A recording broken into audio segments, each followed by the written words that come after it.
오늘 본문의 말씀으로 은혜 안에 사는 삶이라는 제목으로 함께 은혜 받고 또 기도의 제목으로 삼기를 원합니다.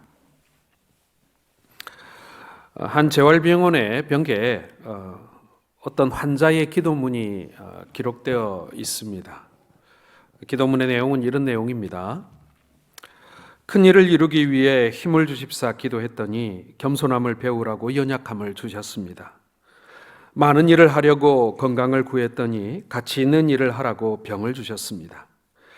행복해지고 싶어 부유함을 구했더니 지혜로워지라고 가난을 주셨습니다. 세상 사람들의 칭찬을 받고자 성공을 구했더니 뽐내지 말라고 실패를 주셨습니다. 풍요로운 삶을 누릴 수 있도록 모든 것을 달라고 구했더니 모든 것을 누릴 수 있는 삶 그 자체를 주셨습니다. 구한 것 하나도 주어지지 않은 줄 알았는데 내 소원 모두 들어주셨습니다. 하나님의 뜻을 따르지 못한 삶이었지만 미처 표현 못한 기도까지 들어주셨습니다. 나는 가장 많은 축복을 받은 사람입니다. 아름다운 간증이지요. 어떤 사연들이 있었는지는 잘 알 수가 없지만 이 기도문 속에는 우리 모두가 함께 공감하고 또 어떻게 보면 우리의 인생의 막바지에 우리 역시도 이러한 고백을 하게 되리라 라고 공감할 만한 그런 내용이라고 할 수 있습니다. 은혜 받아보지 못한 사람은 절대로 할 수 없는 그런 간증이겠지요. 하나님의 은혜는 사실 너무나 커서 우리가 깨닫지 못할 때가 많이 있습니다. 다만 깨달은 만큼 하나님의 은혜를 알게 되고 또 감사하게 되고 또 우리의 삶에 기쁨이 더해지게 됩니다. 깨달은 만큼 또한 하나님께 영광을 돌리게도 되는 것이죠. 사도 베드로는 하나님을 가르쳐서 모든 은혜의 하나님 이렇게 지칭했습니다. 이 은혜에 굳게 서라라고 이 베드로전서의 마지막을 전하고 있는데요. 여러분, 이 은혜라고 할 때 우리가 꼭 기억해야 할 것이 하나 있습니다. 은혜는 언제나 율법의 반대말이라는 것입니다. 율법을 달리 우리식으로 표현하면 나의 공로라고 할 수 있습니다. 은혜는 무엇입니까? 누구의 공로죠? 하나님의 공로인 것입니다. 나의 공로와 하나님의 공로가 서로 대척점에 서 있는 것입니다. 우리가 구원받은 것은 우리의 의나 우리의 선함이나 우리의 도덕적인 생활로 나오는 것이 되는 것이 아닙니다. 오직 하나님이 거저 주시는 은혜이고 사랑으로 주시는 은혜인 것입니다. 조건 없이 주시는 것, 그게 바로 우리가 은혜라고 부르는 것입니다. 자, 이스라엘 사람들은 그들이 생각하는 하나님은 율법적인 하나님입니다. 그리고 진노의 하나님이시며 심판의 하나님이었습니다. 그러나 예수 그리스도를 통해서 우리가 만난 하나님은 누가 뭐라 그래도 은혜의 하나님이시죠. 그러므로 여러분, 우리 그리스도인들은 언제나 하나님을 은혜의 하나님으로, 사랑의 하나님으로 믿고 살아가게 되는 것입니다. 자, 오늘 본문은 베드로전서의 마지막 인사이지요. 베드로는 편지를 마무리하면서 은혜에 굳게 서라라고 은혜에 관한 말씀을 하고 있습니다. 베드로가 일생을 살아보니, 일생 목회를 해보니 하나님의 은혜가 무엇보다도 제일이더라라는 것입니다. 하나님의 은혜를 받지 않으면 헛수고라는 것을 고백하고 있는 것입니다. 무엇보다도 구해야 할 것이 하나님의 은혜였다는 거예요. 자, 고린도전서 15장 10절을 한번 같이 읽겠습니다. 그러나 내가 나 된 것은 하나님의 은혜로 된 것이니 내게 주신 그의 은혜가 헛되지 아니하여 내가 모든 사도보다 더 많이 수고하였으나 내가 한 것이 아니요 오직 나와 함께 하신 하나님의 은혜로라. 여러분, 이것이 이 바울 사도도 마지막에 고백하고 있는 하나님의 은혜에 관한 고백인 것입니다. 베드로도 그리고 사도 바울도 마지막에 자신의 모든 것을 담아 고백했던 한 말이 바로 하나님의 은혜라는 것이죠. 전에 계곡에서 물고기를 잡아서 그 물고기들을 통에 담아와 가지고는 집에서 어항에서 한번 키워본 적이 있습니다. 갈견이, 피래미, 그 다음에 돌고기, 이런 계곡에서 자라는 그런 물고기들이 있지 않습니까? 흐르는 물에서 자라는, 이 어항 안에 수초도 심고 물레방아도 만들고 그리고 또 그 여과 장치도 만들어 가지고 계곡처럼 막 물이 계속 이렇게 흐르도록 온갖 정성을 다 들여놓고 그 물고기들을 그 안에서 키웠는데 제법 오랫동안 살아 있었습니다. 자, 그런데 이 계곡에서 자라는 물고기들의 특징이 하나 있는데 뭐냐면은 물길을 거슬러 올라가면서 점프하는 겁니다. 점프하는 걸 너무너무 좋아해요. 그래가지고 밖에 나갔다 들어오면 이 물고기들이 점프를 해가지고 이 방바닥에서 파닥파닥거리고 있는 거예요. 그나마 다행히 제가 발견하면 얼른 집어넣어서 사는데, 사람이 없을 때 혼자 뛰어나와가지고 그냥 밖에 뛰어나와 있으면은 꼼짝없이 죽은 목숨인 것입니다. 여러분, 물고기는요, 물속에 있어야 자유롭고 생명도 유지할 수 있고 사랑도 할 수 있고 미래도 있는 것이죠. 물고기는 물을 벗어나면 그날로 끝입니다. 물고기에게 물이 필요하듯이 여러분, 우리 모두에게도 은혜가 필요한 줄 믿습니다. 여러분, 우리도 뛰어오르는 습성이 있어요. 하나님의 은혜 안에 살면서도 이것보다 더 큰 복이 있을 줄, 이것보다 더 성공이 있는 줄 생각하여서 어떻게든지 점프하려고 뛰어오릅니다. 그러다가 바닥에 내동댕이 쳐져서 파닥거리다가 말이죠. 여러분, 반드시 우리가 뛰어올라야 성공일까요? 우리가 반드시 여기서 벗어나야 우리가 잘 되는 것일까요? 최소한 여러분, 하나님의 은혜 안에는 우리가 거해야 합니다. 우리가 그 틀을 벗어나려고 하고 그 은혜의 강을 벗어나려고 하면요, 우리는 죽을 수밖에 없는 것입니다. 우리가 하나님의 은혜를 벗어나는 것, 그것은 자살행위입니다. 우리는 언제나 하나님의 은혜 안에 거해야 하고요. 그래서 오늘 본문의 말씀을 통해서 우리는 은혜 안에 살아야 하는 삶이 어떤 삶인지를 우리가 발견할 수 있습니다. 그것을 우리가 꼭 기억해야 하는 거예요. 편지의 말미에는요, 정말 중요한 이야기가 나와요. 이제 더 쓰려니 종이도 없고 더 쓰려니 힘도 들고 이 정도에서 끝내야겠는데 마저 하지 못한 제일 중요한 말을 마지막에 기록할 수도 있는 것입니다. 그래서 오늘 우리가 읽었던 이 부분은 마지막 인사이기도 하지만 베드로 사도가 이것만큼은 기억해 달라고 간곡하게 요청하는 가장 핵심적인 내용이 담겨 있는 그런 인사말이라고 할 수 있는 것입니다. 자, 그렇다면 여러분, 은혜 안에 사는 삶은 무엇인가? 첫 번째로 여러분, 말씀에 굳게 서는 삶입니다. 그것이 여러분, 은혜 안에 사는 거예요. 12절 같이 읽겠습니다.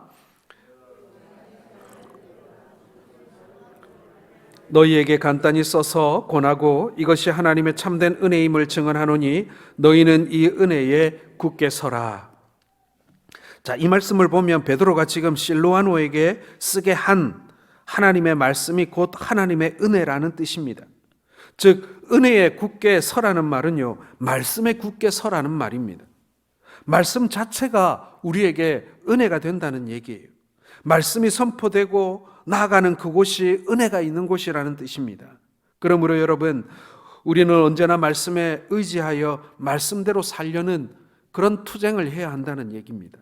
내 상황이나 하나님께 받은 복에 기대어 살면 안 되는 거예요. 거기에만 만족하면 안 되는 것입니다. 내가 받은 현실적인 복은 언젠가는 사라지는 것입니다. 아브라함이 나이 75세에 내가 너로 내 씨로 큰 민족을 이루게 하리라는 하나님의 약속을 받았습니다. 그러나 10년이 지나도 하나님께서는 그 약속을 이루어 주지 않으셨습니다. 그리고 아브라함이 99세가 되어도 아들을 얻지 못합니다. 아브라함과 사라의 몸은 이미 죽은 몸과 같습니다. 그런데 그들에게 기적이 일어나죠. 다른 말로 하면 하나님의 은혜가 임합니다. 로마서 4장 18절에 보면 아브라함이 바랄 수 없는 중에 바라고 믿었으니 라고 기록합니다. 바로 이것입니다, 여러분. 아브라함은 믿을 수 없는 상황에서도 말씀을 믿었던 것입니다. 이런 믿음을 가지고 있을 때 하나님의 은혜가 비로소 임하게 되는 것입니다. 아브라함은 100세에 아들 이삭을 낳았고 그로 인해 큰 민족을 이루는 출발이 되게 됩니다. 우리가 예수 그리스도를 믿고 신앙생활을 해도 내 상황이 내가 원하는 대로 되지 않고 내 뜻대로 되지 않을 때가 사실은 훨씬 많습니다. 5년을 기다려도 10년을 기다려도 하나님께서 응답해 주시지 않을 때도 있습니다. 그런 기도 제목, 우리 몇 가지씩 우리 묵은 기도 제목들이 있잖아요. 그 상황을 보면 우리가 분명 낙심할 수도 있습니다. 그때 여러분, 하나님의 말씀을 온전히 붙드시는 여러분들 되시기를 주의 이름으로 축원합니다. 우리에게는 분명 긴 시간이고 우리에게는 분명 기나긴 기다림이지만, 그러나 하나님 입장에서 보자면 그것은 그렇게 길지 않은 시간이고요. 그리고 하나님께서 이루고자 하시는 일은 반드시 이루신다는 것을 우리는 기억해야 하는 것입니다. 여러분, 말씀이 은혜의 샘임을 기억하십시오. 언제 어디서나 말씀에 서 있으면 은혜를 마시고 살게 될 것입니다. 오늘 내가 어떠한 상황에 있더라도 하나님의 말씀 위에만 서 있으면 우리는 그 은혜의 물 아래에 살게 된다라는 것입니다. 말씀을 묵상하고 되새김질하며 하나님의 은혜를 여러분 날마다 누리시는 우리 성도들 되시기를 주의 이름으로 축원합니다. 많은 분들이 기도를 요청하면서 하나님의 은혜가 필요하다고, 하나님의 은혜 안에 거하기를 원한다고 고백하지만 그 은혜가 실상 하나님의 말씀이라는 생각은 우리가 잘 못합니다.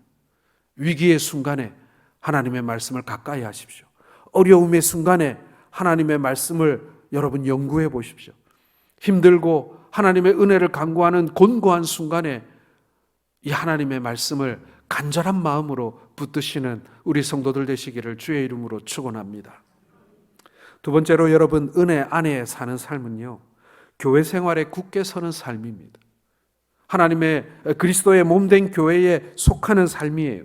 자, 13절과 14절 상반절을 같이 읽겠습니다. 택하심을 받은 함께 받은 바벨론에 있는 교회가 너희에게 문안하고 내 아들 마가도 그러하느니라. 너희는 사랑의 입맞춤으로 서로 문안하라. 자, 바벨론에 있는 교회가 너희에게 문안한다라는 말씀은요, 로마에 있는 교회가 흩어진 나그네들의 교회에게 문안한다라는 뜻입니다. 즉 교회 대 교회의 인사예요. 문안 인사입니다. 그리고 믿음의 아들 마가도 너희에게 문안한다라고 말씀하셨는데, 이 말씀은요, 개인 대 교회의 문안 인사입니다. 그리고 너희도 피차 문안하라라는 이 말씀은요, 개인 대 개인의 문안 인사입니다. 여기서 문안이라고 하는 말은 인사라는 말과 같은 뜻으로 인사한다라는 것이 교제하는 것을 그 내용 속에 담고 있습니다. 그저 아는 척한다 그런 뜻이 아니에요.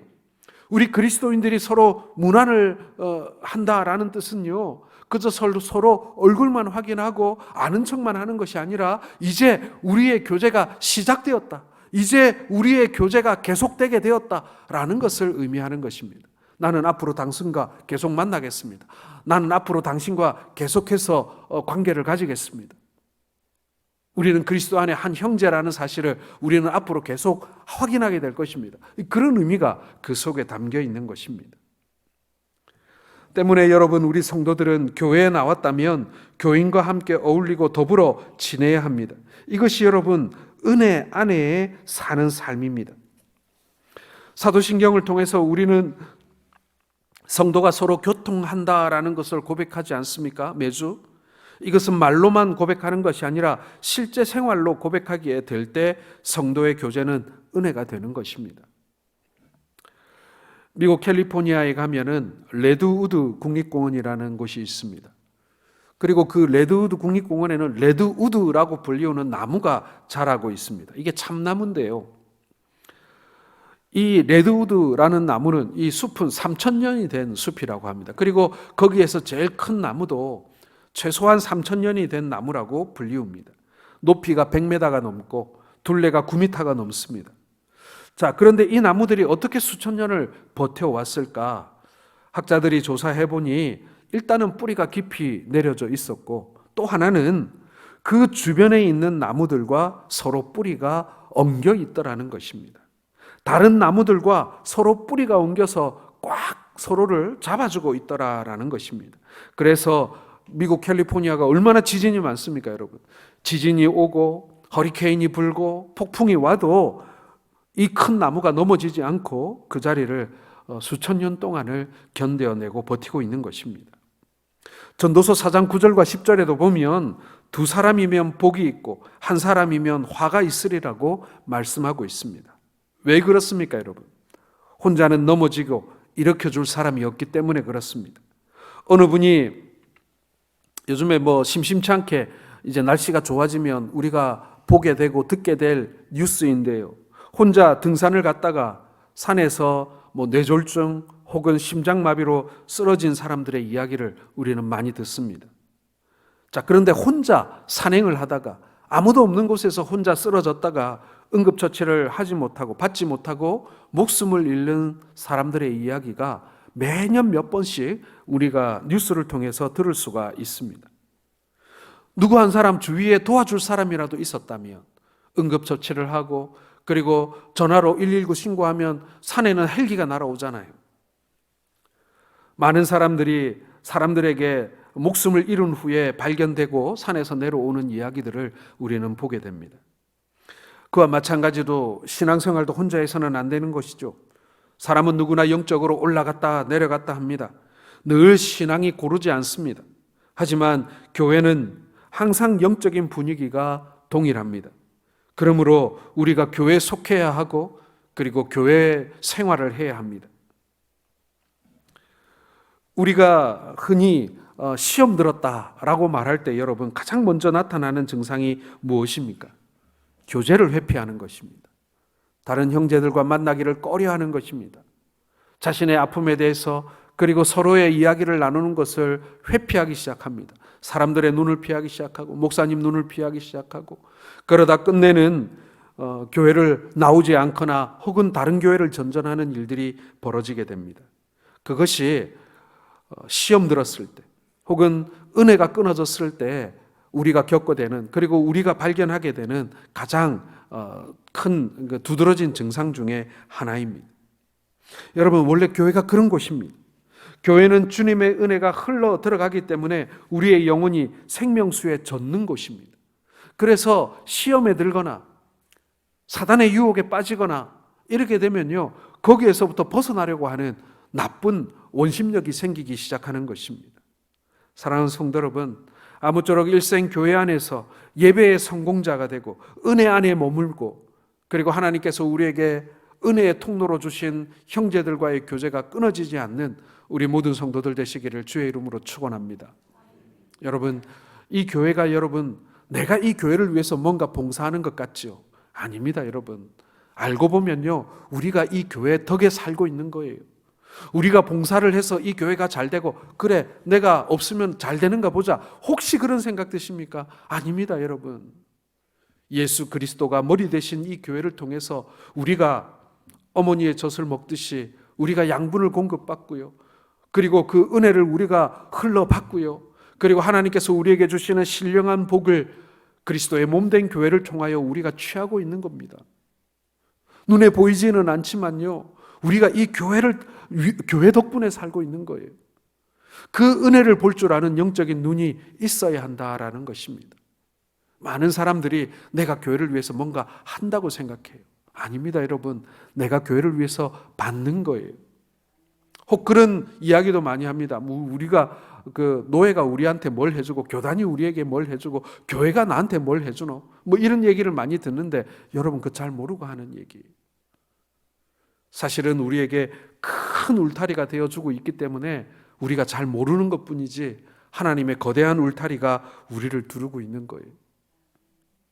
여러분 그것을 꼭 기억하시는 우리 성도들 되시기를 바랍니다. 세 번째로 여러분 은혜 안에 사는 삶은요 그리스도 안에 굳게 서는 삶입니다. 자 14절 하반절 그리스도 안에 있는 너희 모든 이에게 평강이 있을지어다 이렇게 인사를 맺고 있습니다. 여러분 예수님께는 은혜와 진리가 충만하지요. 요한복음 1장 14절 같이 읽어보겠습니다. 말씀이 육신이 되어 우리 가운데 거하심에 우리가 그의 영광을 보니 아버지의 독생자의 영광이요 은혜와 진리가 충만하더라. 사람은 여러분 은혜가 충만하지 못해요. 나는 그 은혜가 충만하지 못한 존재입니다. 우리는 마치요 터진 물통 같아요. 터진 물통에 물을 넣으면 어떻게 됩니까? 금방 그 물이 다 새어나가 버립니다. 하나님께서 우리에게 많은 은혜를 부어주시지만 우리는 터진 물통 같아서 우리 안에 그 은혜를 충만히 채우고 오랫동안 채우면 좋은데 사실은 날마다 철철철 흘리며 다니는 거예요. 그래서 어느 날 보니 텅 비어 있는 우리를 발견할 때도 있습니다. 야, 내가 많은 은혜를 받았는데, 내가 지금껏 많은 은혜를 받으며 살아왔는데 왜 나는 지금 공허하고, 왜 나는 지금 텅텅 비어 있으며 나는 은혜가 아직도 고픈 것일까?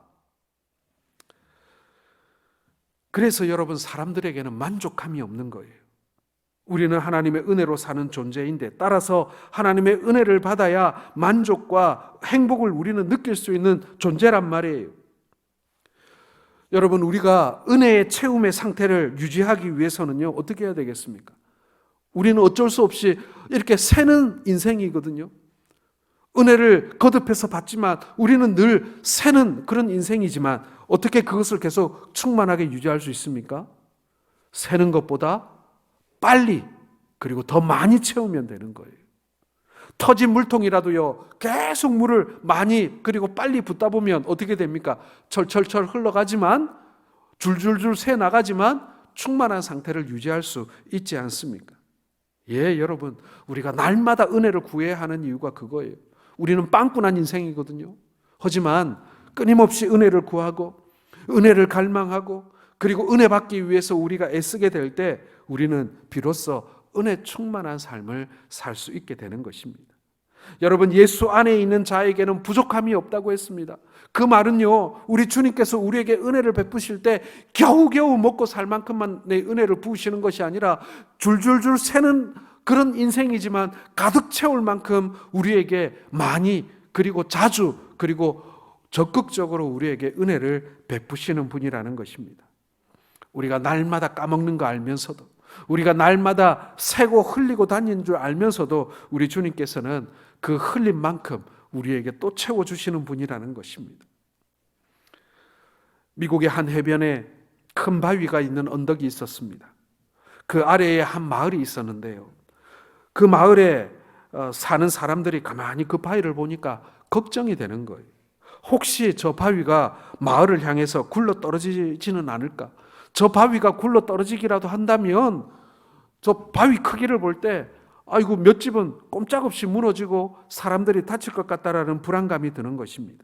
그래서 이 관청에다가 요청을 합니다. 위험한 바위가 있으니 치워달라고 말이죠. 그래서 당국에서는 그 청원을 받아들여서 여러 날 동안 헬리콥터와 불도저까지 동원해서 그 바위를 언덕 아래에 있는 고속도로 변으로 굴러 떨어뜨렸습니다. 그런데 이 광경을 며칠이고 지켜보던 한 청년이 이렇게 얘기하는 겁니다. 저기 그 바위 말입니다. 저한테 팔면 안 될까요? 제가 100불 드리겠습니다. 100불이면 우리나라 돈으로 지금 환율로 계산하면 한 13, 14만 원 되겠죠. 어차피 이것을 치워야 하는 그 관청에서는 그 말을 들으니 얼마나 좋아했겠습니까? 그 바위 하나 치우려면 그거 옮기는데 돈이 얼마나 많이 들겠어요. 그래서 얼른 좋다고 그 100불에 그 바위를 팔아 넘기게 됩니다. 자, 그 바위를 사들인 청년을 그걸 어디다 쓰려고 샀을까요? 이 청년은 그 바위를 한 곳에 세워놓고는 거기에다가 우리 영화배우 여러분 존 웨인을 아시죠? 서부 영화에 많이 나왔던 그 당시 최고의 인기 배우였던 존 웨인의 얼굴을 그 큰 바위에 새기기 시작합니다. 그리고는 어떤 일이 벌어졌냐면 얼마 후에 그 바위가 100만 불에 팔리게 됩니다. 100불에 사서 100만 불에 판 거예요. 우리 돈으로 하면은 10억이 넘는 돈 아니겠습니까? 그리고 이런 일도 일어났다고 합니다. 얼마 후에 그 큰 바위를 치워버렸던 마을이 산사태가 일어나 많은 집들이 피해를 보게 되었다는 것입니다. 사실 그 위험해 보이던 그 큰 바위가 비가 오면 흙들이 쏟아져 내리지 않도록 이렇게 버텨주고 받쳐주는 그런 역할을 하고 있었던 것입니다. 여러분, 고린도전서 10장 4절에도 보면 반석은 곧 그리스도시라라는 말씀이 있습니다. 우리가 때로는 예수만 믿지 않았다면 내 마음대로 한번 살아볼 수도 있었을 텐데 라는 생각을 할 때가 있습니다. 혹시 저만 해본 생각인지 모르겠습니다. 우리 한 번쯤 그런 생각 하게 되잖아요. 내가 하필 예수를 믿어가지고 내가 예수만 안 믿었다면 좀 해볼 만한 일들도 많았을 텐데 그런 헛된 생각을 우리가 할 때가 있습니다. 혹 내가 집사가 아니라면 세상에서 하고픈 거 마음껏 한번 해볼 텐데 그런 유혹을 우리가 느낄 때도 있습니다. 그래서 반석이신 예수님을 우리가 저버릴 수도 있습니다. 그러나 이것 하나는 우리가 꼭 기억하시길 바랍니다. 그 반석이신 그 바위가 우리를 굳건하게 지켜주고 계시기 때문에 인생의 산사태를 막아주고 계시다는 사실을 여러분 기억해야 할 것입니다. 저는 어릴 때 산사태가 얼마나 무서운지 몇 번 구경한 경험이 있습니다. 산사태가 너무 심해가지고 한 마을을 한꺼번에 그냥 이렇게 쓸어버린 사건이 있었습니다. 그래서 한 10가구 살던 마을이 모조리 그 산사태로 인해서 온 동네 사람들이 이렇게 떼죽음을 당하는 일을 본 적이 있어요. 심지어는 기르던 가축들조차 다 그 안에 묻혀가지고 목숨을 잃은 그런 사건을 제 고향 동네에서 본 적이 있습니다. 여러분, 우리가 우리의 인생의 사태를 맞이하게 되면요, 모든 것이 묻혀버리고 모든 것이 쓸려 나가버립니다. 여러분, 예수님은 은혜와 진리가 충만하신 분입니다. 따라서 그 반석 대신 우리 주님, 그 주님을 붙들고 우리가 살아가게 될 때 그 인생의 사태를 우리가 막을 수가 있는 거예요. 우리 주님께서 그것을 막아주시는 것입니다. 우리가 날마다 은혜의 보좌 앞으로 나아갈 때마다 우리 주님은 때를 따라 돕는 은혜로 우리를 흡족히 채워주시고 또 보호해 주시는 분이시다라는 것입니다. 사도 바울은 자기 자신을 잘 알고 있는 사람이었습니다. 사도 바울은 은혜를 알았기 때문에 어떤 형편에 처하든지 간에 늘 감사한다고 말씀하지 않았습니까? 빌립보서 4장 12절에도 나는 비천에 처할 줄도 알고 풍부에 처할 줄도 알아 모든 일 곧 배부름과 배고픔과 풍부와 궁핍에 처할 줄 아는 일체의 비결을 배웠다. 이 말은요, 이 바울 사도가 요령이 좋아졌다 그런 뜻이 아닐 거예요. 바울 사도는요, 자기가 어떠한 사람인 줄 알고 있었던 거예요. 내가 어떤 사람이었는데 그걸 알았기 때문에 어떤 상황 속에서도 모든 은혜가 자기에게 족하다는 사실을 알고 있었다라는 것입니다. 사랑하는 성도 여러분, 우리에게도 부족한 것이 있고 안타까운 것이 있고 아쉬운 것이 우리는 다 있습니다. 어느 인생인들 아쉬운 것이 없는 인생이 어디 있겠어요? 다 좋은데 이것만 좀 어떻게 해결되면 좋겠다. 그런 것 좀 우리 다 몇 가지 갖고 살아갑니다. 그런데 말입니다, 여러분, 내가 어떤 사람인지, 내가 죽을 수밖에 없었고 내가 망할 수밖에 없었는데 예수 그리스도의 십자가로 말미암아 내가 구원받았고 성도라고 칭함을 받았고 내가 은혜 아래 산다라는 사실을 깨닫게 되면요, 그나마 있는 그 아쉬움 몇 가지도 사실은 아무것도 아닌, 그걸 아무것도 아닌 줄 아는 일체의 비결을 우리가 배울 수 있다라는 것입니다. 여러분, 일체의 비결이 뭐겠어요? 은혜로 사는 비결을 배웠다는 얘기입니다. 그는 몸에 고질병을 가지고 있었어요. 어떤 사람은 바울 사도가 간질을 앓고 있었다고 얘기하고 어떤 사람은 눈에 안질이 있었다라고도 말합니다. 이것이 사도 바울을 괴롭히는 가시가 되었어요. 그래서 병이 떠나가기를 여러 번 기도했지만 그러나 하나님께서 뭐라고 하십니까? 내 은혜가 내게 족하다라고 말씀하십니다. 충분하다. 만약 여러분 우리의 인생을 살아가면서 억울한 일을 당할 때 사람에게 원망한다면 사실은 그것이 나를 망하게 하는 길일 것입니다. 그러나 하나님께서 내게 주신 은혜다라는 사실을 우리가 고백하면서 그것을 우리가 족하게 받아들인다면 우리가 다시 하나님의 형통케 해주시는 은혜를 경험하게 될 줄로 믿습니다. 여러분, 은혜를 받으면 우리의 인생이 새로워지는 경험을 하게 됩니다. 아까도 말씀드렸듯이 우리는 터진 물통 같아서 계속 여러분 우리는 은혜를 필요로 하는 존재입니다. 아이고 힘들다. 날마다 은혜로 구해야 되고 날마다 은혜가 우리에게 필요하고 그런데도 줄줄줄 새고, 여러분 이게 단점만 되겠습니까? 어떤 일이 벌어지냐면 우리의 터진 물통 속에는 늘 새로운 물이 고이게 되는 거예요. 거기서 물 위에 썩을 새가 없어요. 계속 새로운 은혜를 우리는 경험하게 되는 것입니다. 내 능력이 약한 데에서 온전하여진다는 그 비밀을 깨닫고 항상 범사에 감사하시는 우리 성도들 되시기를 주의 이름으로 축원합니다. 이것이 바로 은혜 안에 사는 삶이에요.